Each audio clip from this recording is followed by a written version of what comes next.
Students हम discuss करेंगे important news के बारे में। First news is regarding the Asian development bank के पर्सपेक्टिव से है।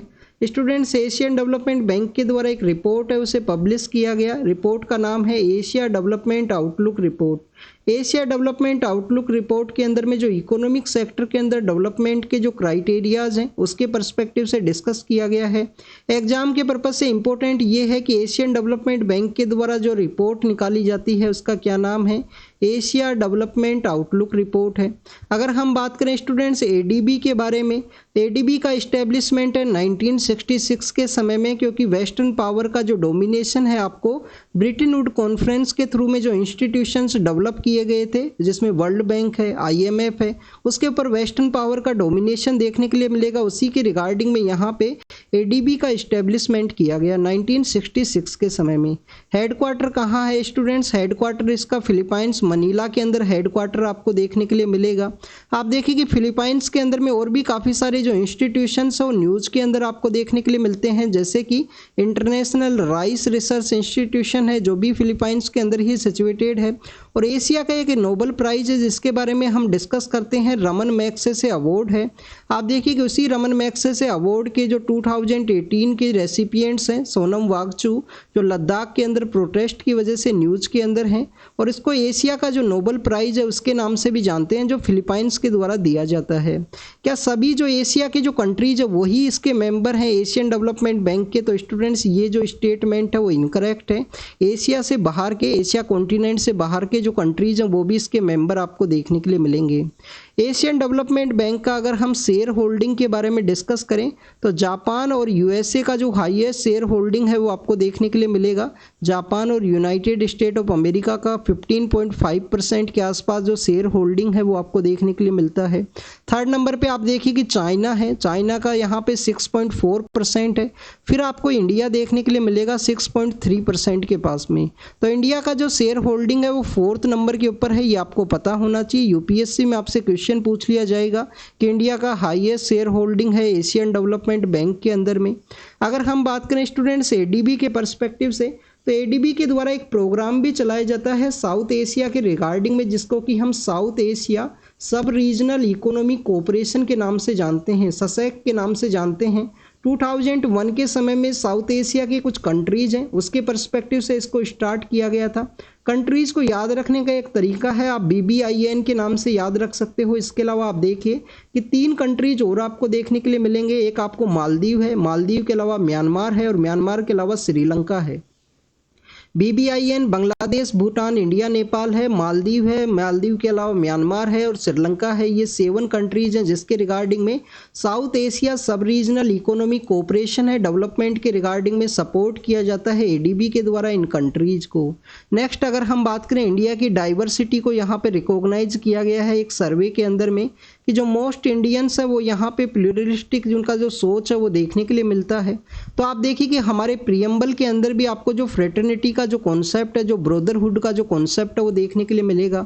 हमारा जो आर्टिकल 51A है जो फंडामेंटल ड्यूटीज है उसके अंदर अगर हम ड्यूटी नंबर 3 के बारे में बात करें, ड्यूटी नंबर C के बारे में बात करें स्टूडेंट, तो आप देखिए कि उसके अंदर यूनिटी एंड इंटीग्रिटी के पर्सपेक्टिव से डिस्कस किया गया है। ड्यूटी नंबर 5 के बारे में अगर हम डिस्कस करें तो उस फंडामेंटल ड्यूटी के अंदर बताया गया है कि हमें ब्रदरहुड है उसको प्रमोट करना है, इंडिया का जो डाइवर्सिटी है उसे प्रमोट करना है। नेक्स्ट अगर हम बात करें स्टूडेंट्स ईद उल फितर नाम का जो फेस्टिवल है उसके बाद में आप देखिए कि यहाँ पे नमाज के बाद का जो फोटो है उसको शो किया गया है। ये फोटो कहाँ का है, जामा मस्जिद के वहाँ का है। जामा मस्जिद को किसके द्वारा बिल्ड किया गया था स्टूडेंट्स, आपको यहाँ पे जानकारी होनी चाहिए। जामा मस्जिद को शाहजहां के द्वारा डेवलप किया गया था। शाहजहां का जो टाइम है वो आपको पता होना चाहिए। 1628 के समय से यहाँ पे जहांगीर के बाद में ये पावर के अंदर आते हैं। 1628 से लेकर 1658 का जो समय है वो आपको शाहजहां का देखने के लिए मिलेगा। जामा मस्जिद को उन्हीं के द्वारा डेवलप किया गया क्योंकि वहाँ पे शाहजहाबाद का एरिया है वो हुआ करता था, जिसको कि प्रेजेंट समय में ओल्ड दिल्ली के रूप से जाना जाता है। दिल्ली एक्साइज पॉलिसी केस के रिगार्डिंग में है, एग्जाम के पर्पज से नहीं इंपॉर्टेंट है। दिल्ली के सीएम को भी अरेस्ट किया गया था। यहाँ पे सीबीआई के द्वारा अरेस्ट किया गया है इन पर्सन को। अर्ली फेज के अंदर ईडी के द्वारा इनको अरेस्ट किया गया था। सीबीआई के बारे में आपको पता होना चाहिए, Delhi special police establishment act के थ्रू इसको एस्टेब्लिश किया गया है। 1946 का वो एक्ट है, संतानम कमेटी की रिकमेंडेशन के बाद में ये एस्टेब्लिशमेंट में आया था। और इसके Delhi special police establishment act का जो सेक्शन 6A है, जिसके थ्रू आपको जनरल कंसेंट है वो न्यूज के अंदर देखने के लिए मिलता है। स्टेट्स के द्वारा जब कंसेंट दिया जाता है उसी समय में सीबीआई के द्वारा इंक्वायरी किया जा सकता है स्टेट्स के अंदर में। बट आप देखिए कि अगर सुप्रीम कोर्ट के द्वारा और हाई कोर्ट के द्वारा ऑर्डर दे दिए गए हैं तो विदाउट जनरल कंसेंट के थ्रू भी सीबीआई के द्वारा स्टेट्स के अंदर जो इंक्वायरी है उसको कैरी आउट किया जा सकता है।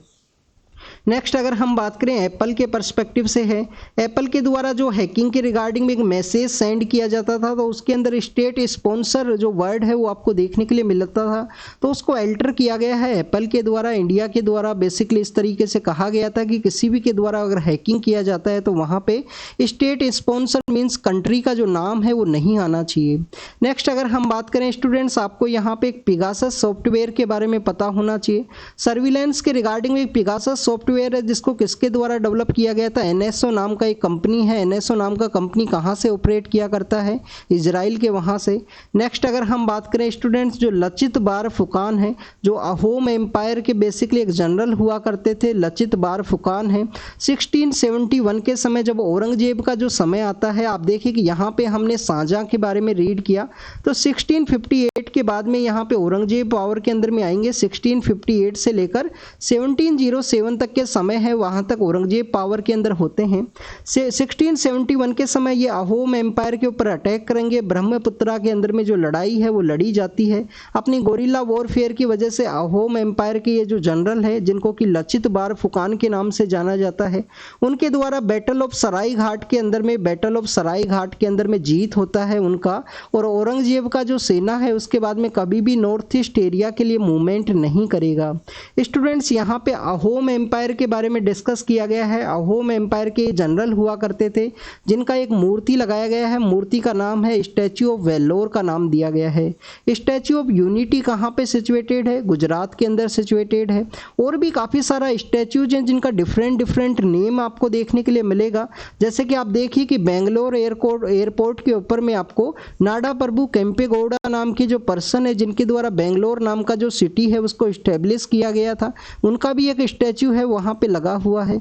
स्टैच्यू ऑफ इक्वलिटी कहाँ पे सिचुएटेड है, ऐसे आपको 3-4 जो स्टैच्यूज हैं उनके बारे में जानकारी होना चाहिए। स्टैच्यू ऑफ वेल्लोर है जो लचित बारफुकान का है, सराय घाट की बैटल इनके द्वारा लड़ा गया था। औरंगजेब की जो सेना है उसको डिफीट किया गया था। अहोम एम्पायर के जनरल आपको देखने के लिए मिलते हैं। आसाम के अंदर में स्टूडेंट्स जो अहोम एम्पायर के जो ब्यूरियल्स हैं उनको भी यूनेस्को के अंदर में जो टेंटेटिव लिस्ट है उसके अंदर रिकॉग्नाइज किया गया है। अभी जो ऑफिशियली स्टेटस है उनको नहीं दिया गया है एज ए हेरिटेज साइट के रूप से, बट आप देखिए कि टेंटेटिव लिस्ट के अंदर में उनको शामिल किया गया है जो अहोम एम्पायर के जो ब्यूरियल्स हैं। अहोम एम्पायर के ब्यूरियल्स को इंडिया के जो पिरामिड हैं उसके रूप से भी जाना जा सकता है, क्योंकि उसी तरीके से एक डबल डोम टाइप स्ट्रक्चर है उसके अंदर क्रिएट की जाती है अहोम एम्पायर के जो ब्यूरियल्स हैं उसी के अंदर में। तो जहाँ पे ब्यूरियल्स सिचुएटेड हैं उसी एरिया के अंदर में इसको स्टैच्यू है उसको लगाया गया है लचित बारफुकान का। अहोम एम्पायर को किसके द्वारा इस्टेब्लिश किया गया था स्टूडेंट्स, आपको पता होना चाहिए। स्वर्गदेव साकापका नाम के एक आदमी है जो बेसिकली चाइना से माइग्रेट करते हैं और उनके द्वारा अहोम एम्पायर का इस्टेब्लिशमेंट किया गया। 1828 का जो ट्रीटी है उसके बाद में जो ये एम्पायर है उसको 2 हिस्सों के अंदर डिवाइड कर लिया जाएगा ब्रिटिश अथॉरिटीज़ के द्वारा।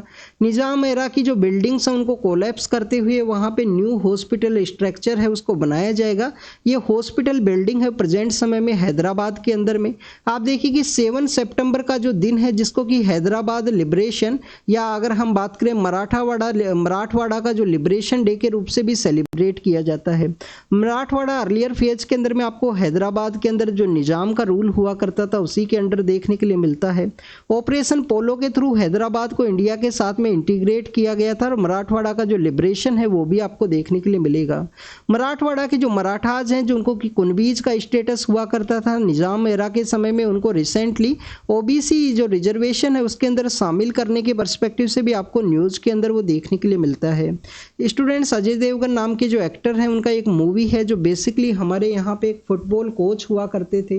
फुटबॉल कोच का नाम है सैयद अब्दुल रहीम। 50s एंड 60s के एरा के समय में इंडियन फुटबॉल काफ़ी अच्छी पोजीशन के अंदर हुआ करता था, तो उसी का स्टोरी को यहाँ पे शो किया गया है। कर्नाटका हाई कोर्ट के अंदर में इसका बैन लगाने के रिगार्डिंग में एक पेटिशन को फाइल किया गया था जो कि कॉपीराइट के वायलेशन के रिगार्डिंग में बैन के पर्सपेक्टिव से था। आप देखिए कि कॉपीराइट के रिगार्डिंग में आपको एक बर्न कन्वेंशन है वो देखने के लिए मिलता है जो कॉपीराइट के वायलेशन के पर्सपेक्टिव से है। वायनाड का जो सेंचुरी है वहाँ पे फायर का जो इंसिडेंट है वो सामने आया है। कहाँ पे ये सिचुएटेड है? केरल के अंदर सिचुएटेड है। फॉरेस्ट फायर हमारे यहाँ पे जो फरवरी से और मार्च के समय देखने के लिए मिलते हैं। और आप देखिए कि हाईएस्ट जो फॉरेस्ट फायर है वो आपको उड़ीसा है, उत्तराखंड है, मध्य प्रदेश है, इन सब एरियाज के अंदर देखने के लिए मिलेंगे। तो वायनाड सेंचुरी के अंदर फॉरेस्ट फायर का जो इंसिडेंट है वो सामने आया है, उसी को यहाँ पे डिस्कस किया गया।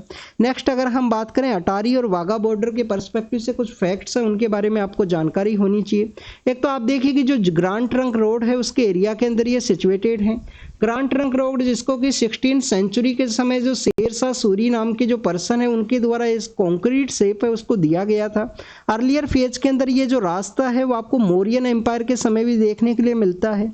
आप देखिए कि जो ग्रांड ट्रंक रोड है ये बेसिकली पेशावर से कनेक्ट करता है, हमारा जो कलकत्ता का रीजन है उसे ये कनेक्ट करता है। अगर हम बात करें स्टूडेंट्स इसी जीटी रोड के ऊपर इंडिया के साइड में आपको अटारी बॉर्डर है वो देखने के लिए मिलेगा और पाकिस्तान के साइड में आपको जो वाघा बॉर्डर है वो देखने के लिए मिलेगा। आप देखिए पाकिस्तान का मैप है, ये इंडिया का मैप है, फ्लैग है, उसको बताया गया है। यहाँ पे इंडियन अथॉरिटीज़ के द्वारा जो इंटीग्रेटेड चेक पोस्ट है उसको भी सेटअप किया गया है। अटारी के वहाँ पे आप देखिए कि लैंड पोर्ट है, इंडिया का फर्स्ट लैंड पोर्ट है वो आपको देखने के लिए मिलता है जो 2012 के समय सेटअप किया गया। ट्रेड के पर्सपेक्टिव से डिस्कस किया गया है। 2019 के समय जब पुलवामा अटैक हुआ उसके बाद में इंडिया के द्वारा जो ट्रेडिंग प्रैक्टिस के अंदर में एक मोस्ट फेवर नेशन का जो स्टेटस है वो रिमूव कर लिया गया। उसके बाद में इंडिया और पाकिस्तान के थ्रू जो ट्रेड है वो कंटिन्यूस डिक्लाइन हुआ है, उसी के बारे में यहाँ पे डिस्कस किया गया है। आपको यहाँ पे बेसिकली जो लैंड पोर्ट है उसके बारे में जानकारी होनी चाहिए। इंडिया का फर्स्ट लैंड पोर्ट कहाँ पे सिचुएटेड है? अटारी बॉर्डर के ऊपर में ही सिचुएटेड है। आप देखिए कि लैंड पोर्ट अथॉरिटी के द्वारा इसको सेटअप किया गया था। इंटीग्रेटेड चेक पोस्ट है उसके बारे में भी आपको पता होना चाहिए। इलेक्शन के समय में काफ़ी सारे हमारे बायलेटरल रिलेशंस है वो न्यूज़ के अंदर हैं, तो उसी के पर्सपेक्टिव से डिस्कस किया गया। आप देखिए कि एक यहाँ पे डिप्लोमेसी के अंदर एक वर्ड आपको देखने के लिए मिलता है कि जितने भी जियोपॉलिटिक डिसीजंस हैं वो लोकल आपको देखने के लिए मिलते हैं अर्लियर फेज के अंदर में, और उनका जो पॉलिसी फ्रेमिंग है जिसके थ्रू आपको कंप्लीटली ये जो फॉरेन पॉलिसी का कॉन्सेप्ट है वो देखने के लिए मिलेगा जिससे कि डोमेस्टिक अफेयर्स हैं वो हार्म ना हो। यहाँ पे कच्चा थीव जो टॉपिक है उसको डिस्कस किया गया हमारे पीएम सर के द्वारा भी। तो आप देखिए कि तमिलनाडु के अंदर में फर्स्ट फेज के अंदर इलेक्शन होने वाले हैं, वहाँ पे जो फिशरमैन्स हैं उनके द्वारा फिशिंग के रिगार्डिंग में कंप्लेंट है वो किया जाता है कि जो जिस तरीके से कच्चा थीव है उसको श्रीलंका को दिया गया, उसके बाद में उनके द्वारा जो फिशिंग का एक्टिविटी है उसको नहीं कैरी आउट किया जा सकता है अच्छे से। आप देखिए कि जो वेज बैंक है जो ऑयल रिच रीजन है वो इंडिया को रिसीव हुआ था उसी एग्रीमेंट के थ्रू में। यहाँ पे और भी काफ़ी सारे एरियाज़ के बारे में डिस्कस किया गया है कि इंडिया और श्रीलंका के जो रिलेशंस है काफ़ी अच्छे फेज के अंदर में है। 4 बिलियन का जो इंडिया के द्वारा जो सपोर्ट है उनको प्रोवाइड किया गया था इकोनॉमिक क्राइसिस के अंदर में। आप देखिए कि जो वहाँ पे गुड फ्राइडे के दिन जो अटैक देखने के लिए मिला था उस समय भी इंडिया के द्वारा काफ़ी कुछ उनको सपोर्ट किया गया था श्रीलंका को। इसके अलावा स्टूडेंट्स इंडिया बांग्लादेश के रिलेशंस के बारे में डिस्कस किया गया है कि जो यहाँ पे आप देखिए कि सिटीजनशिप अमेंडमेंट एक्ट को नोटिफाई किया गया है। नेशनल रजिस्टर ऑफ सिटीजन्स जो एनआरसी का जो कॉन्सेप्ट है उसकी वजह से भी इंडिया बांग्लादेश के जो रिलेशंस एक अच्छे फेज के अंदर हैं वो भी डिक्लाइन हो सकते हैं। यूएन क्लोज के बारे में यहाँ पे डिस्कस किया गया है। इंडस वाटर ट्रीटी के बारे में भी डिस्कस किया गया है कि यहाँ पे इंडिया का जो बायलेटरल रिलेशंस है उसके रिगार्डिंग में जो कंसर्न है उसको ये रेज करेगा। अगर कच्चा थीव का जो एग्रीमेंट है उसको यहाँ पे इंडिया के द्वारा फिर से आप देखिए कि जो बायलेटरल फेज के अंदर डिस्कस किया जाता है, क्योंकि इंडिया के द्वारा 1974 के समय में उसको सीड कर दिया गया था। एक 1976 के समय भी आपको एग्रीमेंट है जो कच्चा थीव के रिगार्डिंग में देखने के लिए मिलता है। पाल्क स्टेट के एरिया के अंदर सिचुएटेड है। श्रीलंका का जो मैरीटाइम बाउंड्री है उस एरिया के अंदर वो सिचुएटेड था। वहाँ पे एक आपको बिल्डिंग देखने के लिए मिलती है जिसको कि सेंट एंथनी चर्च के रूप से जानते हैं। इंडिया के जो फिशरमैन्स है वहाँ पे फिशिंग का एक्टिविटी है वो कैरी आउट नहीं कर सकते हैं। लद्दाख के पर्सपेक्टिव से है, इकोनॉमी के इकोलॉजी के पर्सपेक्टिव से एरिया में डिस्कस किया गया है। आप देखिए कि सोनम वांगचुक कौन पर्सन है जिनके द्वारा रमन मैग्सेसे का जो अवार्ड है, रमन मैग्सेसे का जो अवार्ड है उनको दिया गया था 2018 के समय में। क्लाइमेट एक्टिविस्ट है, उनके द्वारा प्रोटेस्ट किया गया है, मार्च किया गया है कंटिन्यूअस लद्दाख के अंदर में। उसके बिहाइंड के रीजन्स ये बताए गए हैं। 97% जो पॉपुलेशन है वो इंडिजीनियस पॉपुलेशन है लद्दाख के अंदर में। आप देखिए कि लद्दाख का जो एरिया है हिमालयन इकोसिस्टम का जो एरिया है जिसको कि थर्ड पोल की वजह से भी जाना जाता है, क्योंकि 15,000 के आसपास जो ग्लेशियर्स हैं वो यहाँ पे सिचुएटेड हैं। इंडस है, गंगा है, ब्रह्मपुत्रा नाम का जो रिवर है उसके सोर्स के रूप से एक इम्पोर्टेंट काम करता है ये जो थर्ड पोल का एरिया है। हमारी गवर्नमेंट के द्वारा national action plan for climate change के अंडर में 8 मिशन है उनको लॉन्च किया गया था, जिसके अंदर आपको national mission for sustainable Himalayan ecosystem के रिगार्डिंग एक मिशन आपको देखने के लिए मिलता है। इंफ्रास्ट्रक्चर डेवलपमेंट काफ़ी सारा किया गया है इंडिया के द्वारा, जैसे कि जोजिला टनल है, कारगिल जो जास्कर का हाईवे है, नेशनल हाईवे को डेवलप किया गया।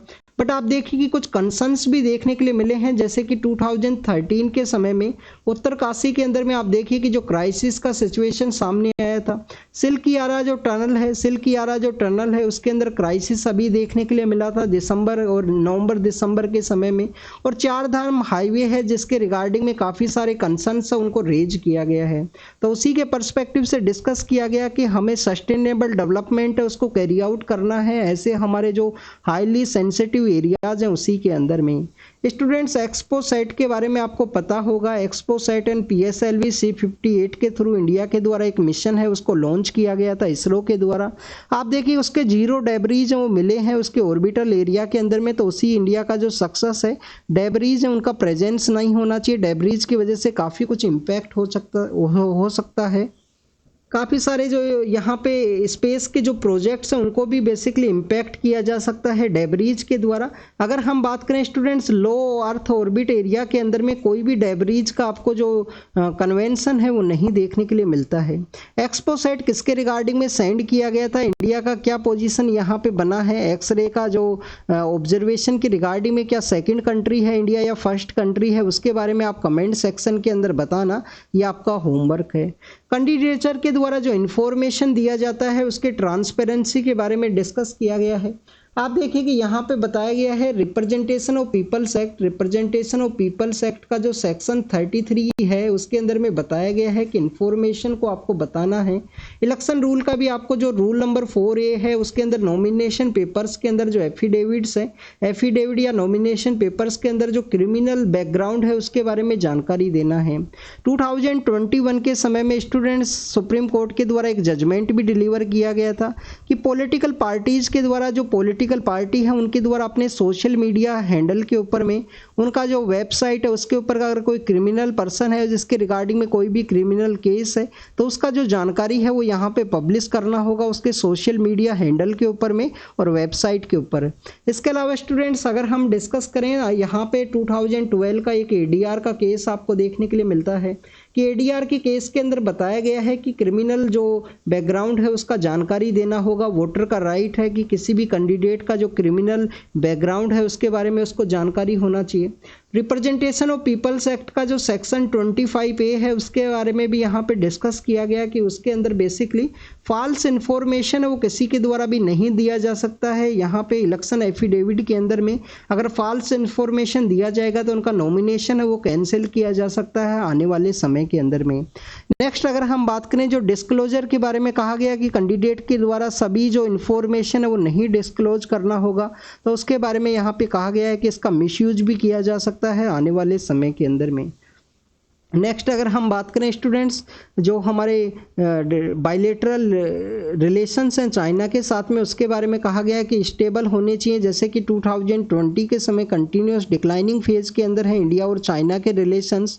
अर्लियर फेज के अंदर में आप देखिए कि जिस इंडिया और चाइना के द्वारा इनफॉर्मल समिट्स हैं उनको भी ऑर्गेनाइज किया गया था। जैसे कि 2019 के समय जो महाबलीपुरम है, जो ममल्लापुरम के नाम से भी हम उसको जानते हैं, वहाँ पे इनफॉर्मल समिट है उसको ऑर्गेनाइज किया गया था क्योंकि चाइना के साथ में एंशिएंट समय से उस एरिया का जो रिलेशन है वो आपको देखने के लिए मिलता है।